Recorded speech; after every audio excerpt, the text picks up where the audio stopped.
Let's do this. I got to go uptown with John and get him stuff. Oh, I got stuff in the car for you, by the way. Drugs? Yeah. All right, good. We're on, by the way. I got a bag of garbage. Okay. And I have the infamous suitcase. No, I don't want that.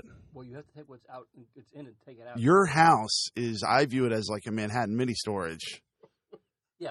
But it's free. Yeah. That's the key. We're trying to get away from that. You know when you meet the parents, you go up and you look around and you go, this basement's big enough. I can put my stuff in here. My father... We're on right now. You have to pick up your microphone. Welcome to radio. Yeah, okay. Look. Happy Halloween, by the way. I see you dressed up as an old man again. Really creative costume there.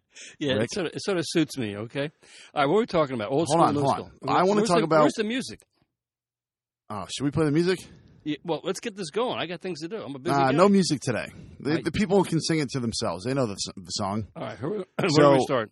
I want to talk about what we were just talking about, like why sideline reporting is so brutal, and it still exists, but it seems like it's still a good way into the biz. Like a friend of mine, Megan O'Brien, did sideline at the Ivy League tournament. Now she got hired by the Patriots. She does a great job, but it's just really hard to. But she does a great job within the confines. I actually did some sideline reporting for a few seasons when I was covering Army football. Okay, and it's I think the genesis of being a sideline reporter goes back probably 30, 40 years before instant communication, before there was text messaging and email, that if something happened on the sidelines, a player got hurt, injured, and there was no way for somebody in the booth, in the press box, to know how severe the injury was, the sideline reporter could check in and say, I just was talking to the team physician, and Noah Savage, he's torn his ACL, he's not coming back into this game. Or Noah Savage looks like he has a bit of a sprain, but he's going to return for the second half. And that, what I believe, was the genesis. Now, since then, it's sort of evolved one way or another to, usually it's now done by females. And they basically are programmed to grab the coach at halftime for 30 seconds. And in the NBA, after the first quarter, after the third quarter, I was going to say 2 questions, and it's brutal. And or NBA, Major League Baseball during the playoffs, World Series, they'll have a God, manager. yeah! How crazy is that to you? When you see that they're in the dugout, and get out of there. Here's the problem. Yeah, very rarely, if ever, does a coach or a manager or a player say anything that is worthwhile or pithy or like, oh my gosh, I didn't know that. Yeah. They say, we got to make better tackles in the second half, or we got to play better defense. Yeah. But they don't, and you can tell the coaches are just irritated because they don't want to be talking to this person. I don't want to do this. So now you begin to feel as somebody, and again, I did this for a few years. You watch at home and sort of say, why are they annoying the coaches and managers who don't want to be there?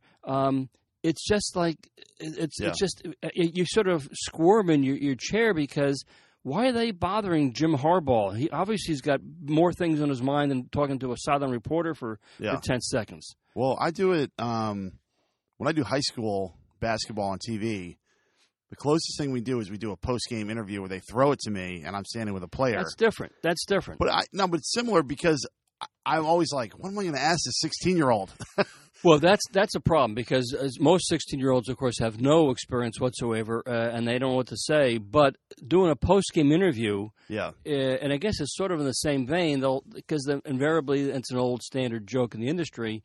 Hey, Noah, you hit the big shot to win the game. How does it feel? I know. I think I asked that the first time. And your son, John, was like, ugh, don't ask that. And I was like, well, yeah, you're right. I think it was like appropriate in the time. But the 2 things that happened that were great were, one, this 16 or 17-year-old kid just the interview's not over, and he just walks out of frame. And I'm like, anyway, back to you. Well, I was going to say the kids today who are much savvier when it comes to TV and radio would seem to be better and more adept at doing interviews. But when you do the post-game interview, the producer, director knows that if you're talking to a young kid, most of the time they're so bashful, so they have nothing to say, nothing to offer. They just immediately go into cliche. Yeah. Like that. I was listening to the Michigan kid Brandon Peters, a third-string quarterback for the Michigan Wolverines, being interviewed on the Big Ten network yesterday, and the poor kid, he's never been exposed to this kind of national scrutiny, and right away he's saying, "Yeah, I really felt good about playing today. Yeah, the team really rallied. Yeah, here's it was the problem, great." and I know from experience, when you go away from, I really had a need as a player to let people know that I am in fact funny and can have thoughts. Yeah, but you're first of all, you're different. No, but this didn't work out. I'm not saying that it worked out well. Okay, all I right, have fine. 2 stories where it worked out terribly. So this author was doing she was basically trying to write The Last Amateurs, but she was trying to do it in the Ivy League. But nobody, it didn't become the Last Amateurs. Okay. But she was around us and other teams in the league for one of my seasons, and she asked me, "Oh man, you finally broke out of that slump, 17 points today." And I was trying to be like funny or I don't know what, and I was like, "Yeah, well, bought the new LeBrons. Must be channeling LeBron through my feed or something." And it's like in print forever, and I just look like the biggest moron. And then another time, I told I said that my teammate had no charisma. Oh, I remember that story. Joke, which yeah. Well, the problem is in print, it doesn't seem like a joke. You have to understand that when you're working electronically, such as this, as we're conversing now, the inflections, the tone, the way you present your perspective means everything. It's colorful, it's flavorful, it's 360, whatever. As soon as it gets reduced to print, all the inflections, all the tone, all the humor, the wink and nod, that gets washed away, and you can look like a real jerk. But, what's wrong with this guy? See what he wrote? I mean, this is unbelievable. Absolutely. So you have to be very, very careful when you talk to the media. What media are you talking to? Because but that's why it's a double-edged sword, because you go, God, this guy's boring. And then the second they're, an athlete's honest or funny or anything, you get killed. So but that's why the kids today. LeBron's the number one cliche machine of all time. Yeah, but LeBron is LeBron. He doesn't get in trouble, but he's just decided, I'm saying cliches, and I won't be in hot water ever. When you get guys at that level, they do have media coaches from their agents who say, look, don't ever say anything at all which might come back to bite you in the butt. Right. Some people can't resist. So speaking of jerks, Joe Girardi is out. Well, he's not a jerk. I'm just trying to segue. Oh, jeez. I don't know the guy. Do you? I know a little bit, yeah. He's a nice man. He lived in your town for a while. He did. He used to come to watch when my son John was a little kid, and you'd see Joe Girardi would take his little boys out to the local youth league games. Nice man. Pretty cool. Yeah. Short, though. Huh? I bet he's short in person. Girardi? He's about 6 foot. Oh, really? Yeah, I mean, when you play in the big leagues, it's you got to be fairly big. Mr. Altuve. That guy's a freaking midget. I'm sorry, Altuve, he's a little person. I was going to say, Jose Altuve he's amazing. He is so much fun to watch. There actually have been, over the years, a number of younger or smaller ball players who've been stars. Before your time, there was a shortstop for the Kansas City Royals named Freddie Patek, who was 5'5", 5'6". Yeah. Played for a long time, was a great player. Didn't have the power that Altuve has. Dustin Pedroia with the Red Sox still playing. He's not a big man. Albie Pearson, going back in the day, was a 5'5" outfielder for the Washington Senators. But the fact is, that's the beauty of baseball. You don't have to be tall, because I'm watching the Knicks basketball. I'm watching Knicks and Nets, and I said to your mother-in-law, I said, it always gets me every year when I put on an NBA game. These guys are gigantic. Yeah. You cannot and they're only getting bigger. And they're all. Porzingis, what is he? 7'2", 7'3"? 7'3". Depending what day you measure him. 7'3" with guard skills. And yes, exactly my point. He's a tremendous athlete. And if you stood next to him in person, you'd say, oh, my gosh, this guy should be in the circus. He's gigantic. Well, I actually was thinking about that because I was watching Antetokounmpo, who basically is playing point guard now at 6'11". So he brings the ball up a lot. Durant brings the ball up a lot. And I always thought it was ridiculous when people would say, maybe they need to raise the hoop or widen. Stop. I think they might eventually actually widen the court. Well, because you can't have people hands are touching and there's nowhere to go. Don't forget Magic Johnson, who you probably have heard of in your textbooks, history books. He's 6'9" guard. Right. Wasn't a great shooter when he first started, but he learned. To your point, though, when you go watch an NBA game and you're there in person and there's so many gigantic people on the court, you sort of say, this is getting pretty crowded. But if they get too big, it's almost like there's nowhere to go, and then the whole strategy of the game gets out of it because we played Syracuse, my second game ever in college, and I remember looking at their 2-3, and I was like, well, it's a zone. I mean, I'm a zone buster, whatever. And I remember looking at it and being like, wait a second, nobody's open. They're basically holding hands across the lane. And if it gets to that point in the NBA, I actually think it's possible that they will expand widen the court. It's funny you said it because I had the same sense, and I haven't seen a lot of people write about this yet. But, yeah, I mean, it's to the point where when you have 10 gigantic people out there, it gets very crowded. It basically clutters the inside game, or guys driving like a Jeremy Lin when he was healthy. The fact is, it's not about raising the basket. It's more about making the size of the floor larger. Yeah. So it expands the game. Or, I mean, the other alternative, which won't happen, is go to, instead of 5-on-5, 4-on-4. But that's not going to happen. It's going to be 5-on-5, but with a larger landscape. Yeah. I'm curious, do you know off the top of your head, is the Olympic floor larger? No, the Olympic floor is not larger. Olympic three-point line's in closer. Oh, I know it's different with the 3-point. But they changed the lane to the American lane. Oh, they did? Yeah, they didn't go trapezoidal in the NBA, which people thought about for years. They actually went the other way. Okay, so the point is that... Wait, hold on. We're talking about Girardi. Number one. Oh, I'm sorry. So I have Girardi... a joke I was trying to jam in, which is that I appreciate that Altuve, when he hits a home run, he rides around the bases on a horse. That's what I like, because he's a jockey.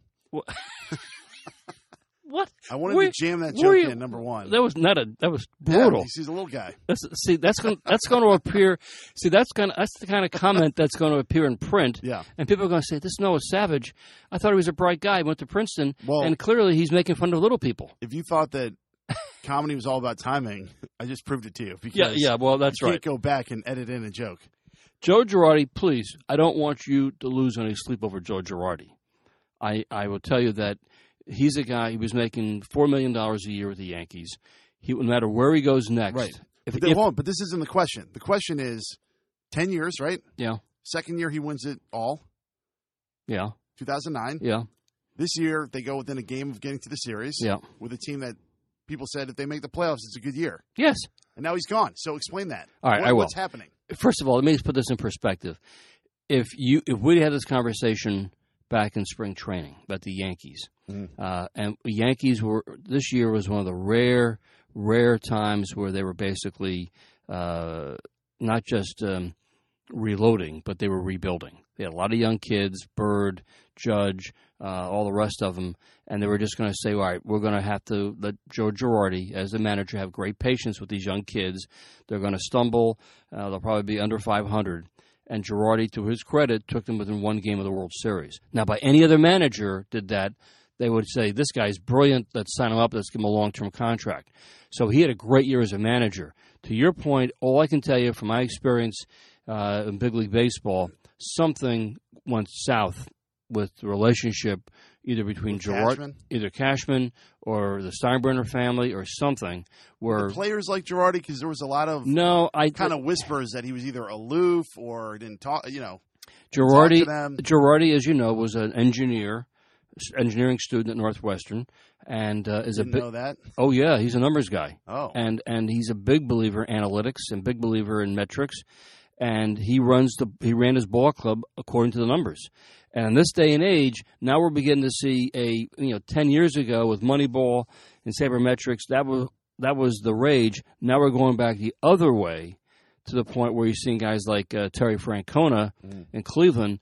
He's everybody's favorite Dutch uncle and great personal skills. Well, you got to explain that one. Dutch uncle, he's a great guy. Gives everybody a big hug. How you doing? That kind of stuff. Not so much about the numbers anymore. Theo Epstein, the wonder kid who had great success with the Red Sox and with the Cubs, winning World Series, and was a huge proponent of Moneyball, has now started saying, well, we got to get managers and coaches who really have great personal skills. So Girardi doesn't fit that mold. Right. He's more about the numbers. So somebody somewhere along the line said, there must have been some sort of, and I'm making this up because I don't know, because I wasn't there, but somewhere along the line this summer, there must have been some sort of clash or conflict where either Cashman or the Steinbrenner said to Girardi, you got to be more personable with your players because otherwise they're going to turn on you. Well, and he said, I'm not going to do that. It's even if you're a numbers guy, right? If you're a true statistician, you have to know that past performance doesn't predict future success. But right? So if you have an entity that has X number next to it, even if you're a stats guy, you have to believe that there's such thing as potential or maximum output that will be maximized through a personality. But Noah, yes, but Noah, that's exactly that's the fundamental concept when it comes to stats. That this guy's an experienced veteran player over the last 5 years. He's always hit 285 with 25 home runs. So it looks like he'll do the same thing this year, as opposed to saying to a youngster, I don't know what Aaron Judge can do, but let's give him a good long look to see if he can hit any home runs in the big leagues. That's what I'm getting at, and that's how Girardi ran his whole regime. And if he goes someplace else, and I'm sure somebody's going to hire him. If he may want. He's got his own son. Red Sox. Well, Red Sox hired Alex Cora. Yeah, so get rid of him. Just get Girardi. I would think he'll end up with the Washington Nationals.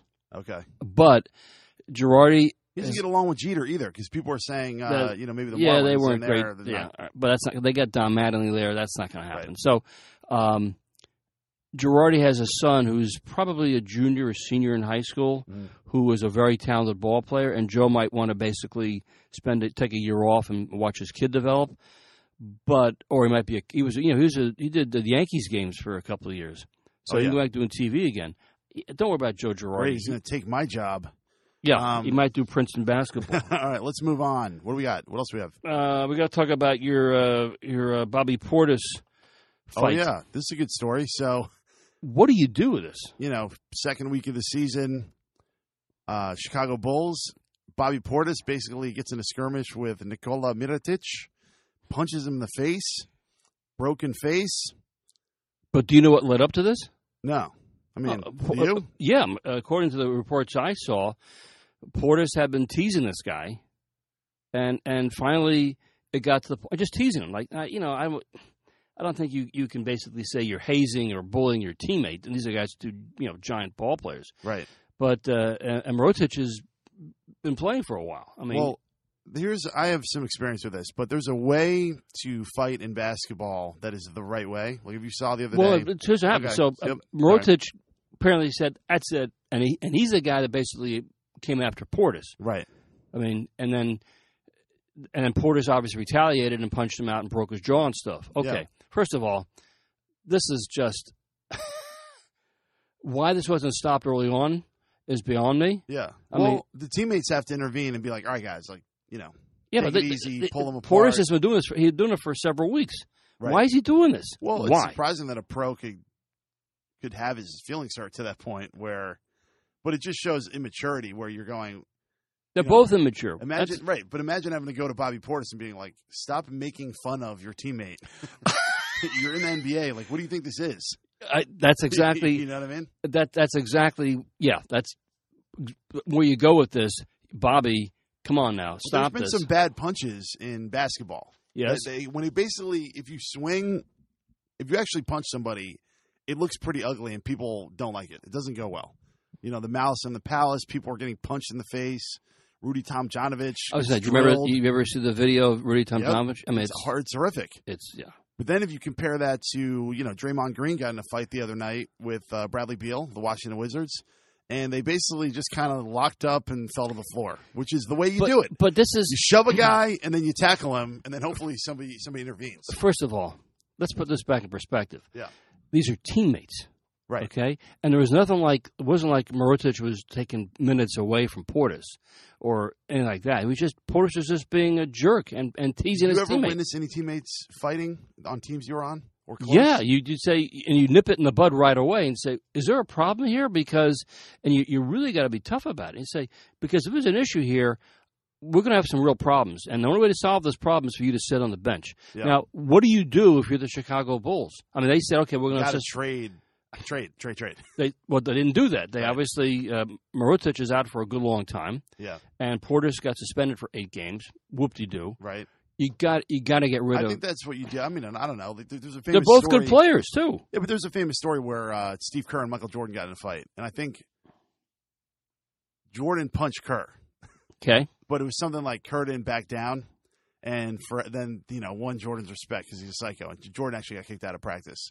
But I think these skirmishes happen. I think I could think of two. But it's not a skirmish where they're fighting for a rebound or fighting for playing time. No, but I think shoving happens. I think tackling and grappling teasing. happens. Teasing. Right. The teasing has to stop. I mean, so to my way of thinking, because keep it professional. You don't talk to that guy unless you have something to say about a pick and roll or.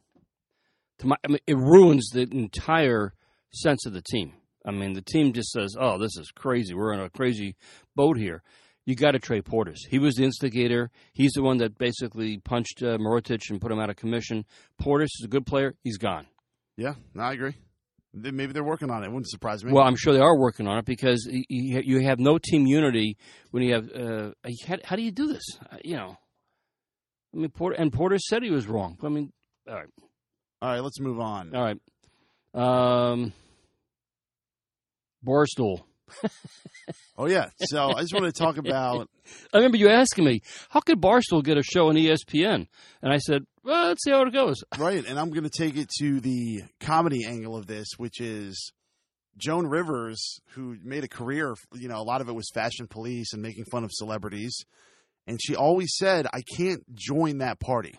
I can't be friends. I have to be looking in at that party. I have to be, if I'm going to be the one making fun of it, I can't also be friends with all these people in a real way. Right.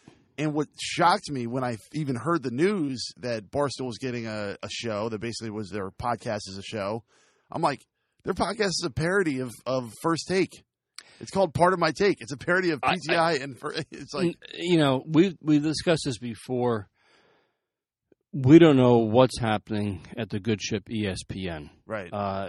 It's extraordinary that such a worldwide franchise has fallen on such hard times so quickly. Yeah. We understand, of course, that their business model fell apart with the local regional cable operators no longer saying we're not going to pay you $6 or $7 a month for ESPN. But it got too big, and it got whatever happened to it. But because let me break it down for you. Okay. So it's like, okay, there's two guys who are in the back of the class, and they're class clowns, and they're making fun of everybody. Right. And then the teacher goes, actually, you got to do a group project with these two guys up here and then these guys. And then all of a sudden, the guys who are making fun of all the other people in the class now have been mandated where you can't still be funny, but you can't make fun of anybody in class at all. And that's ESPN was the original make fun of. They were making fun of news sports. They go, why is it always so stiff? And they were funny. They were the first people to do it. Don't you agree? Yes, but then they went in a different direction because they didn't want their Keith Olbermans or Dan Patricks to be. Yeah, but also they were bought by Disney, so now they go, here's the San Antonio Spurs mixed into video about Star Wars. Literally, you watch SportsCenter and you go, is this a commercial or is this a show? So that meant that now all of a sudden people your generation, suddenly said, I don't want to watch SportsCenter anymore because these are bland and I don't want to watch Disney commercials, and B, I can get results. The highlights on my phone. Yeah. I don't need ESPN anymore. When they went to live, I remember thinking, like, man, that's crazy. They have to go live because otherwise they're going to miss it. They used to you throw the SportsCenter on at 7, and then you're watching the same one, back on tape, 8, 9, 10 o'clock. Right. So the point is that... But from Barstool's point of view, why it just shocked me that they were willing to just join the ship, that like their whole thing is built on being not them, which actually kind of bummed me out, but they lasted... one show. But my point being that ESPN, the management, whoever's captaining the ship, and I guess it's still John Skipper, it's just become such a disaster for somebody to have gone through. And they don't have they have several layers of meetings with marketers and advertisers and whatever to say, yeah, Barstool is really hot. Let's put this show on ESPN. Yeah. Let's basically give it our corporate blessing.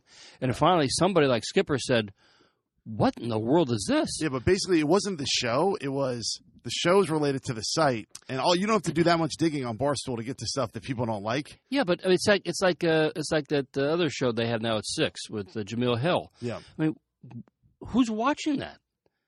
And that's why I believe that she probably did those tweets because she wanted to show the rest of the world, hey, you should be watching us. We have opinions. Oh, wow. I mean, why? What are you doing? Conspiracy theorist Rick. I love it.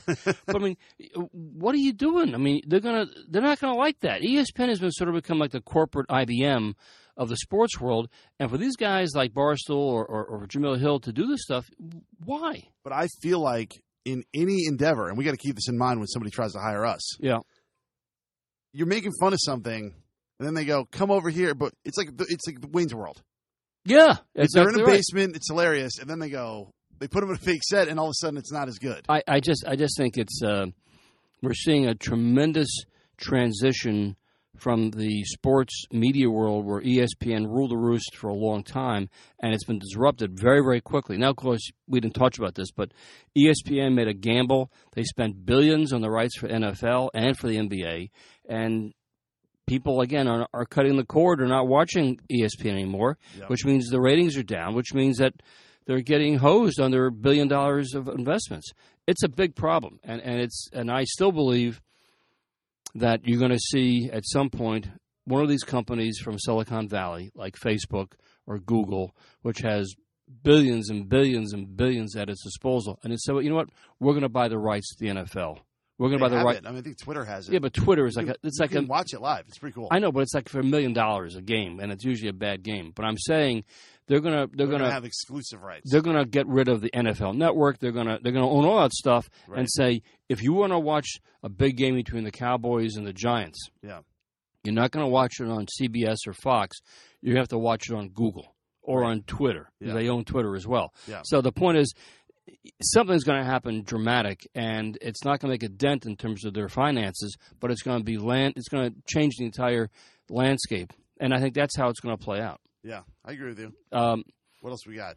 All right, I want to talk to you about why is it the NBA players, since you're so close to basketball, why do these idiots feel so compelled to have to respond to the people, the fans in the stands? Why do they do that? Why are they yakking about, response to some fan who's making noise? That's so unprofessional. Why they got to do this? Why is Steph Curry throwing his mouthpiece in the stands? Why is guys pretending to have shooting a gun? What's wrong with these people? Well, I like the guy who shot the gun, Josh Jackson. He goes, "I wasn't shooting a gun. I was going to give him the finger." Yeah. oh, thank goodness. It's like a cop pulls you over and he goes, "Do you realize you were speeding?" You go, "I'm too drunk to realize how fast I'm going." And he goes, "What?" But I don't know. Like one time, one of my teammates made a gesture to the fans in college, and the coach, all he did was kind of like, to the away fans, like, yeah, like we bring it on. And he was like, if anybody ever gestures to the fans again, you will not play for a very long time. That was your college coach. Yeah. One of the good things he said. But I don't know, just immaturity. I mean, I like when Draymond Green got in the fight, his jersey's ripped, he threw the jersey in the stands. That's cool. Give a fan a souvenir? To take with them. Yeah. But I don't know. These guys are 19, by the way. So always well, it goes back to the one and done situation, maturity in college. I mean, I have more of a problem with, I think wearing a mouthpiece is like a soft move anyway. So here we go. Well, that sounds like it's old school. I never wore a mouthpiece. And well, let me tell you something else. What's up? Last thing about, and we'll wrap this up. Old school, new school, right? Yeah. NFL quarterbacks. How you can tell a guy's an NFL quarterback as opposed to a kid who plays in college? The kids in college wear mouth guards. NFL quarterbacks don't wear mouth guards. You don't see Tom Brady wearing a mouth guard. They don't wear anything? No. Because they're tough guys. Really? And they wow. Because did you ever wear a mouth guard? Hell no. Well, when you wear a mouth guard, it's very hard to articulate things if you're calling out or you're barking out signals. Yeah. Right? But if you have a mouth guard and your upper, top teeth there, it's almost like you can't say anything. Well, nobody wore mouth guards on my college team, and then my two best friends, a week apart from each other, both like crushed their teeth on the floor. Yeah. And my coach stopped practice, and he looked at me and he goes, "You're next."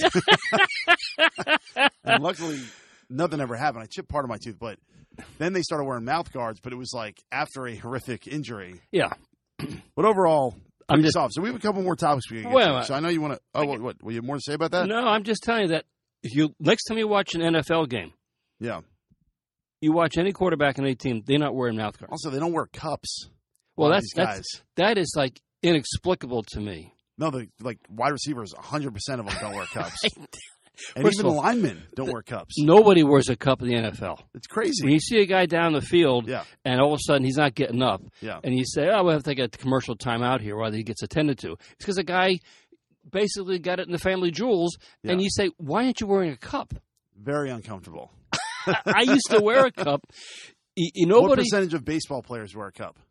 Infielders, catchers, pitchers, they Everybody. all do. Yeah, because Outfielders. you don't. No, outfielders don't. But Right. the point is, until you get like a screaming line drive on one hop, and it gets you right where you live. Yeah. Then you say, "Oh, thank God I wore a cup," because if you don't have a cup in there, you're gone. You're toast. Yeah. And the pain is over the moon. So, but as you say, most football players, they're getting away from wearing knee pads. They don't wear thigh pads. They don't wear shoulder pads. And as I said, the quarterbacks don't wear mouth guards. But if you don't wear a cup and a guy hits, I heard a bizarre theory that if you went no shoulder pads and leather helmets or no helmets, that there'd actually be fewer concussions because you wouldn't have that invincible feeling. That is correct. I mean, you think about, well, what do the rugby players? They don't wear helmets. Yeah, but way back in the day, like the 1800s, well, people no. died playing football all the time. Yeah, so that's I true. don't really buy it. But I would tell you, I do sort of buy into that theory because the rugby players who are getting, tackled by behemoth people, they somehow understand the guys who are tackling. Don't slam the guy's head on the ground. Don't go head to head because there's nothing there to protect your coconut from his. So there is some truth to that because I don't see the same number of concerns about CTE and concussions with rugby players. Then again, I don't really follow rugby that much. Maybe I'm wrong. All right, we got a couple more topics we actually want to get to. I don't know what happened on this podcast. We really went off the rails. Yep. This is because we took a week off. We have just a lot to say to each other. Well, you got sick. What can I tell you?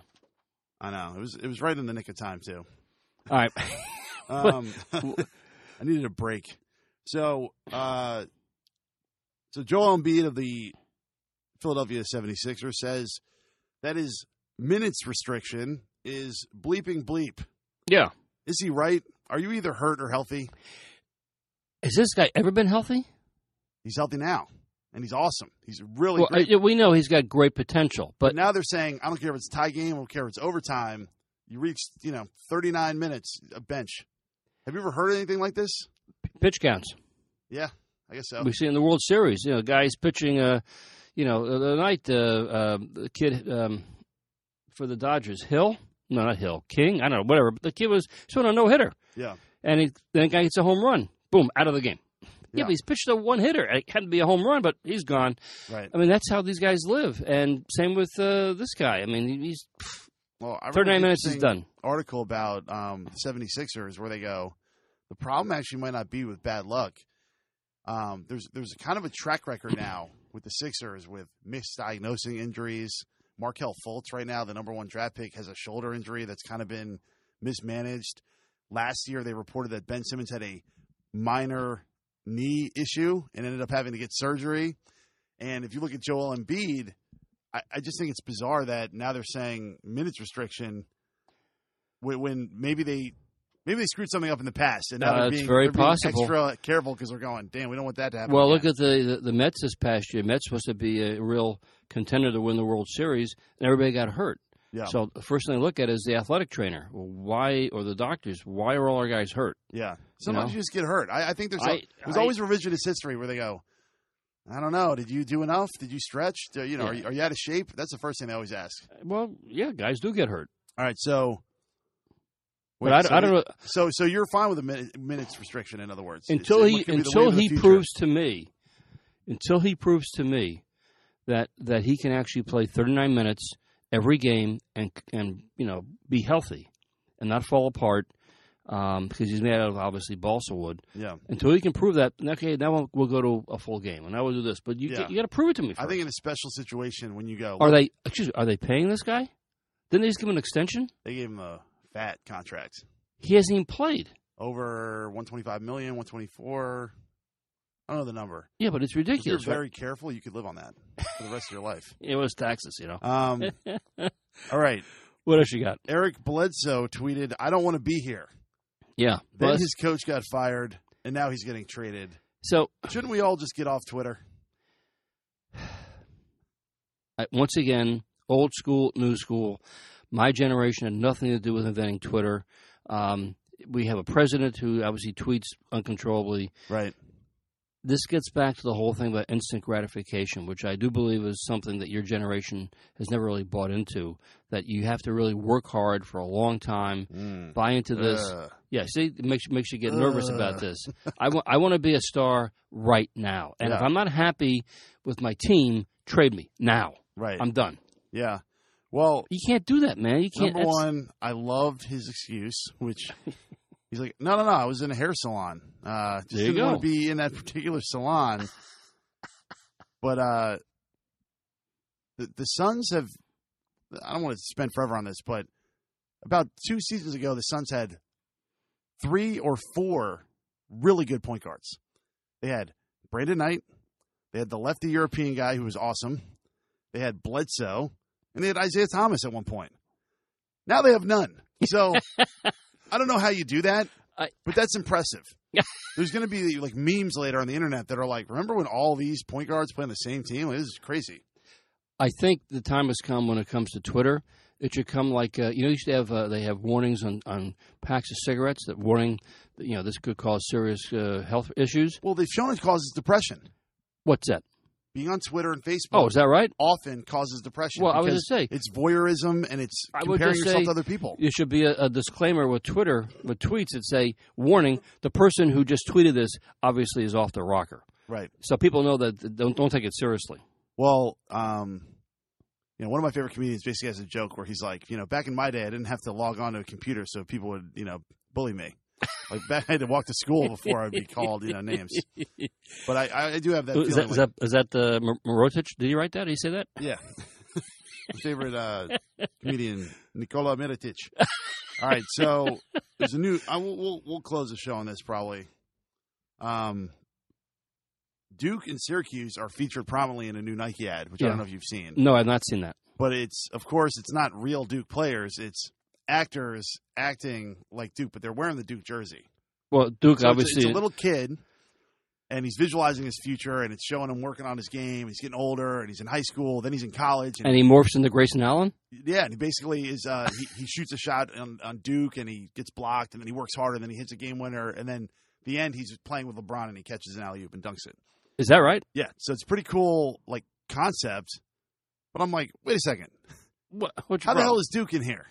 Because A, isn't that a recruiting advantage? And B, it's another situation where you go, I thought this was amateur sports, but yet you got a commercial with the Duke jerseys there.